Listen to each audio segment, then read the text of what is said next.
Boa noite. Domínio Público, seu programa de entrevistas, está de volta. Todas as sextas-feiras, você acompanha aqui assuntos da atualidade, a política e a economia, através de entrevistas com convidados especiais. Hoje, o nosso entrevistado é o psicanalista Mário Corso, que irá falar sobre o empobrecimento da linguagem do discurso político. Domínio Público, um programa a serviço da cidadania.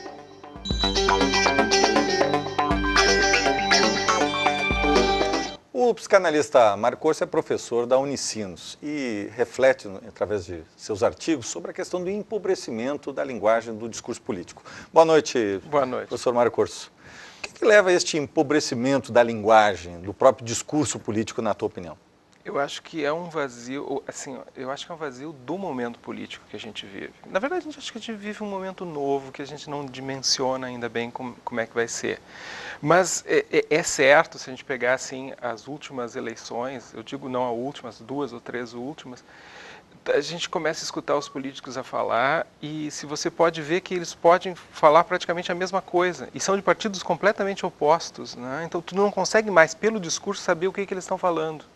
É extraordinário, assim, ninguém discorda, parece que a plataforma política é a mesma, prioridade para a educação, prioridade para a saúde, prioridade para a segurança pública, e etc, etc, etc. Engraçado, prioridade para a distribuição de renda, que é a grande questão do país, não, isso não aparece muito.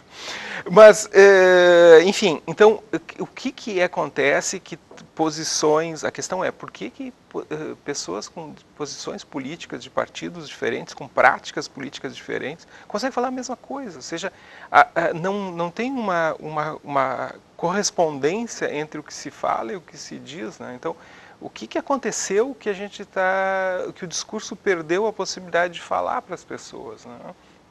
Então, eu acho que uma das questões que eu acho que no Brasil isso não é tão evidente, acho que nos Estados Unidos é muito evidente, a despolitização passa por votar na pessoa, né?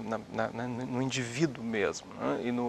E no que esse indivíduo faz, né? Ou seja, a sua vida pessoal tem uma conotação política transcendental que não tinha antes. Por exemplo, a gente pega um político antigo americano, um Kennedy, que, digamos, tinha uma conduta sexual, digamos assim, bom, do jeito dele, né? Aí ninguém dizia nada, era ótimo.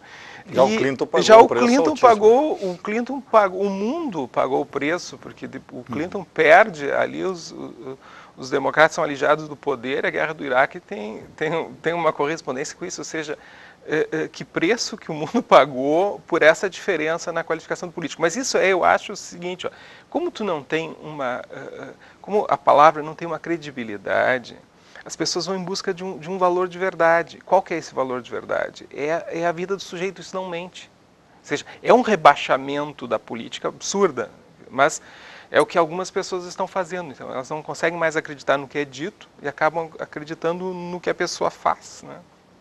Até né, para acreditar em alguma coisa verdadeira, para ter algum parâmetro para fazer alguma escolha, né? Então a gente vive um momento de retração eu acho que do discurso político em geral, da política em geral, né? Eu acho que a esquerda não assimilou totalmente a derrocada do bloco soviético, do muro de Berlim, né? Ou seja, a esquerda acho que não fez uma avaliação correta, não tirou todas as lições disso. Eu acho que do outro lado o neoliberalismo não está tirando as lições ainda do seu muro de Berlim que caiu agora, caiu esse ano, que foi ou seja, o que é injetar dinheiro público em economia privada? Esse é o muro de Berlim, né? Certamente é um absurdo, uma coisa que não tem senso nenhum, é o contrário de tudo que eles já disseram o tempo inteiro, né? É o pecado capital deles. Bom, aconteceu, estão botando capital público em empresas privadas para salvá-las da crise do pior, sei lá o que é. Bom, mas eu acho então que a gente vive um momento político novo, e talvez esse momento político novo, enquanto a gente está vivendo, a gente ainda não, às vezes não tem a noção real das coisas que estão acontecendo, não tem distância para enxergar de longe, para poder, enfim, aquilatar o que vale, o que não vale, para onde vamos, né? Eu acho que isso ajuda essa mesclagem desse vocabulário político empobrecido, né? E não... Vamos falar desse discurso empobrecido, tu lembra o Jerkish, né? Que é uma linguagem para os chimpanzés, né? Quer dizer, este empobrecimento da linguagem, ele traduz um empobrecimento também do discurso, do pensamento, né? Esta posterização, falavas um pouquinho, né? Direita e esquerda se misturam. Esta posterização, este empobrecimento, qual é a causa que está atrás disso, na tua opinião? É o uso extremo do marketing? É o politicamente correto? É não ser o contraditório? O que está atrás, digamos, a ausência de sinceridade? Eu acho que são vários fatores, né? Mas vamos ter que pegar um de cada vez. O politicamente correto certamente é um deles, ou seja, a gente começou a policiar a palavra.